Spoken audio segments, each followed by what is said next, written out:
حضرت عثمان بڑے نفیس آدمی تھے، بڑی نفاست تھی، کپڑا سادہ پہنتے تھے، لیکن لوگ کہتے ہیں کبھی ہم نے ان کے کپڑوں پہ دھبا نہیں دیکھا، چہرے پر اتنا سا گرد کا نشان نہیں دیکھا۔ ہمارے ملک میں سب سے زیادہ خرچہ میک اپ کا آتا ہے، پتہ ہے آپ کو؟ آپ کو وقت کتنا دیتے ہو سجنے میں، سورنے میں، تیار ہونے میں کتنا وقت لگاتے ہو؟ فرمانے لگے حضرت عثمان نے کہا نہیں، اتنا تو ٹائم ہی نہیں ہے کہ اپنے آپ کو دیا جائے۔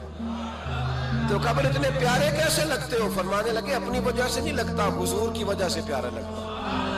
کب وہ کس طرح؟ فرمانے لگے نبی پاک صلی اللہ علیہ وسلم نے ہمیں وضو دیا ہے، فرمایا ایک دفعہ وضو کر کے آئینے کے سامنے کھڑا ہوتا ہوں، یوں لگتا ہے اللہ نے میرے چہرے کو پہلے سے زیادہ نور عطا کر دیا ہے۔ لیکن نا باقی جسم چھپا ہوا ہے، اور جو ظاہر ہے اس پر وضو کا حکم ہے۔ ہاتھ ظاہر ہے تو وضو کر لو، پیر پردے سے باہر ہے تو ان کو دھو لو وضو میں، چہرہ پردے سے کپڑوں سے باہر ہے تو اس کو وضو میں۔ تو عثمان غنی فرماتے 5 وضو تو میں تازہ کرتا ہوں، پچھلا ہو بھی تو نئی نماز تازے وضو سے پڑھتا ہوں۔ اور فرماتے اگر میرا قرآن مجید کھولنے کا ارادہ بن گیا تو پھر وضو 6 بھی ہو جاتے ہیں، اور تہجد کے وقت اٹھوں تو 7 بھی ہو جاتے ہیں۔ فرماتے ہیں علیحدہ سے درود پاک پڑھنے بیٹھوں تو پھر 10-11 وضو بھی ہو جاتے ہیں۔ تو وضو کرتا رہتا ہوں تو اللہ تازگی عطا کر دیتا ہے۔